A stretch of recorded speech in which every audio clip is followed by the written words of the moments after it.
പാലക്കാടിൻ്റെ ഡിഷായ രംഗയ്യൻ. ഇതിന് പിന്നിലൊരു കഥയുണ്ട്. നമ്മുടെയൊക്കെ വീട്ടിൽ സാധാരണ കാണുന്ന ഇൻഗ്രീഡിയൻസ് വെച്ചിട്ട് തന്നെ നമുക്കിത് ഉണ്ടാക്കാൻ പറ്റും. ഇത് ബ്രാഹ്മിൺസ് ഉണ്ടാക്കിയിരുന്ന ഒരു വിഭവമാണ്. ബ്രാഹ്മിൺസിലെ ഒരു വിഭാഗം. വളരെ വളരെ പഴയ ഒരു ഡിഷാണിത്. പെർഫെക്റ്റായി ഉണ്ടാക്കുകയാണെങ്കിൽ ഇതിൻ്റെ ടേസ്റ്റ് സൂപ്പറാണ്. ഇതിൻ്റെ പ്രത്യേകത ഇതൊരു നോൺ വെജ് ടേസ്റ്റാണ്. എനിക്കിത് കഴിച്ചപ്പോൾ തോന്നിയത് ഒരു മട്ടൺ ഫ്രൈ ചെയ്തിട്ടുള്ള ആ ഒരു ടേസ്റ്റ് ഉണ്ടല്ലോ, അതുപോലെയാണ് തോന്നിയത്. ചെറുപയറാണ് കേട്ടോ ഇതിൻ്റെ മെയിൻ ഇൻഗ്രീഡിയൻറ്റ്. അതുകൊണ്ട് തന്നെ ഇത് വളരെ ഹെൽത്തിയാണ്. ഇതുണ്ടാക്കാനായിട്ടേ ഒരു ചായക്കപ്പിന് 1 കപ്പ് ചെറുപയർ ഞാനിവിടെ എടുത്തിട്ടുണ്ട്. അത് 2 മണിക്കൂർ വെള്ളത്തിലിട്ടതിന് ശേഷമാണ് നമ്മളൊന്ന് അരയ്ക്കുന്നത്. നന്നായിട്ട് അരയ്ക്കാൻ പാടില്ല, ഒന്ന് തരിതരിപ്പായിട്ടൊന്ന് അരച്ചെടുക്കണം. ഇനി ഇതിലേക്ക് വേണ്ടത് ഒരു 5-6 പറ്റൽമുളക്, സാധാരണ ജീരകം ഒരു 1/2 ടീസ്പൂൺ, പിന്നെ കുരുമുളക് ഒരു 1/2 ടീസ്പൂണോളം വേണം, പിന്നെ 1 ടേബിൾ സ്പൂൺ മല്ലി എടുത്തിട്ടുണ്ട്. പിന്നെ വേണ്ടത് ഒരു കഷ്ണം പട്ട, 3 ഗ്രാമ്പു, പിന്നെ പെരിഞ്ജീരകം ഒരു 10-12 എണ്ണം, പിന്നെ ഒരു ഏലക്കായ, പിന്നെ സ്റ്റാറിൻ്റെ ഒരു കഷ്ണം, ചെറിയ ഉള്ളി ഒരു 8-10 എണ്ണം. ഇനി നമുക്ക് ഇത് എണ്ണയൊന്നും ഇല്ലാണ്ടൊന്ന് വറുത്തെടുക്കാം. ഈ മസാലയുടെ ഒരു നല്ല മണം വരുന്നത് വരെ, ഈ ഉള്ളിയൊക്കെ ഒന്ന് പച്ചമണം മാറുന്നത് വരെ ഒന്ന് വഴറ്റാം. ഈ ഡിഷ് നമുക്ക് ചായക്കൊപ്പോ അല്ലെങ്കിൽ ചോറിനൊപ്പോ ഒക്കെ ഉപയോഗിക്കാൻ പറ്റും. ചോറിനൊപ്പമാണ് കൂടുതൽ നല്ലതെന്നാണ് എനിക്ക് തോന്നിയിട്ടുള്ളത്. ചോറും മോരിൻ്റെ ഒപ്പമാണ് ഇത് ഏറ്റവും നല്ല കോമ്പിനേഷൻ. അല്ലാണ്ട് ചോറുണ്ണണ സമയത്തും നമ്മൾ ഇത് ഉപയോഗിക്കാൻ പറ്റും. കാരണം നോൺ വെജിന് പകരമായിട്ടും ഇത് ഉപയോഗിക്കാൻ പറ്റും. ഇപ്പോൾ ഇത് കറക്റ്റ് പാകമായിട്ടുണ്ട്. ഇത് നമുക്കൊന്ന് ചതച്ചെടുക്കാം. നന്നായിട്ട് അറിയാൻ പാടില്ല, എന്നാൽ ഒന്ന് നന്നായിട്ട് ചതയും വേണം. ഗരം മസാല ഇതിൽ പറഞ്ഞിരിക്കുന്ന അളവിൽ എടുക്കാൻ ശ്രദ്ധിക്കണേ. കൂടുതൽ എടുത്തു കഴിഞ്ഞാൽ ആ മസാലയുടെ ഒരു കുത്ത് വരാൻ സാധ്യതയുണ്ട്. ഇപ്പോൾ അത് കറക്റ്റ് പാകത്തിന് നമ്മൾ ചതച്ചെടുത്തിട്ടുണ്ട്. ഇനി ഇത് ചെറുപയറിലേക്ക് ഇട്ട് കൊടുക്കാം. ഇനി ആവശ്യത്തിന് ഉപ്പ് ചേർത്ത് കൊടുക്കാം. നന്നായിട്ട് മിക്സ് ചെയ്യാം. ഇനി നമുക്ക് ഇതൊരു പാത്രത്തിലേക്ക് ഇട്ട് കൊടുത്തിട്ട് ഒന്ന് ആവിയിൽ വേവിച്ചെടുക്കാം. ഒരു ഇഡ്ഡലി ചെമ്പ് വെച്ചിട്ട് അതിലൊന്ന് നമുക്ക് വേവിച്ചെടുക്കാം.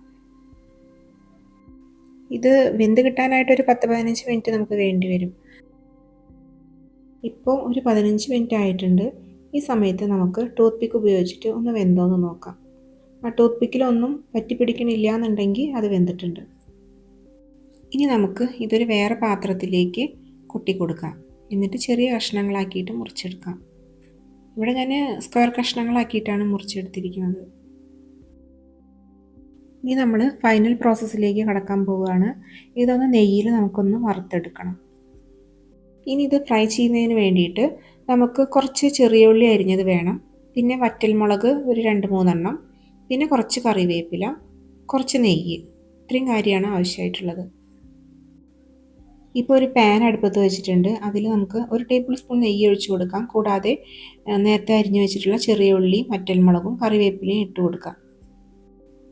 ഇനിയിപ്പോൾ നമ്മുടെ കയ്യിൽ നെയ്യില്ല എന്നുണ്ടെങ്കിൽ അതിന് പകരം വെളിച്ചെണ്ണ വേണമെങ്കിൽ ചേർത്ത് കൊടുക്കാം. പക്ഷേ ഏറ്റവും നല്ലത് നെയ്യ് തന്നെയാണ്. അതിൻ്റെ ആ കറക്റ്റായിട്ടുള്ള രുചി കിട്ടണമെന്നുണ്ടെങ്കിൽ നെയ്യ് തന്നെയാണ് ചേർക്കേണ്ടത്.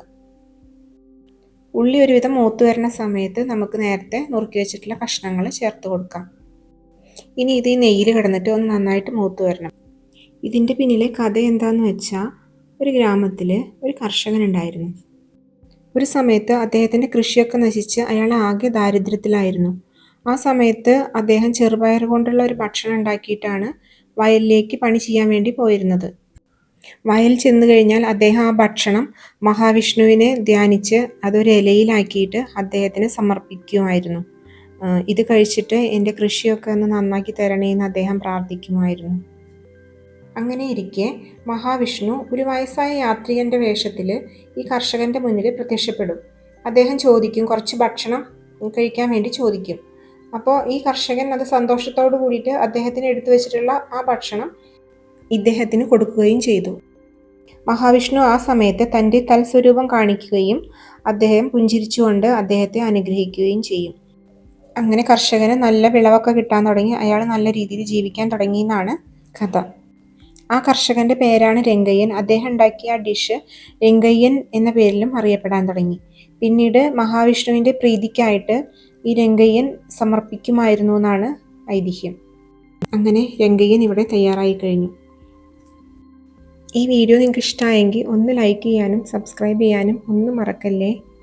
ഒപ്പം ഫീഡ്ബാക്ക് അറിയിക്കാനും. Thank you.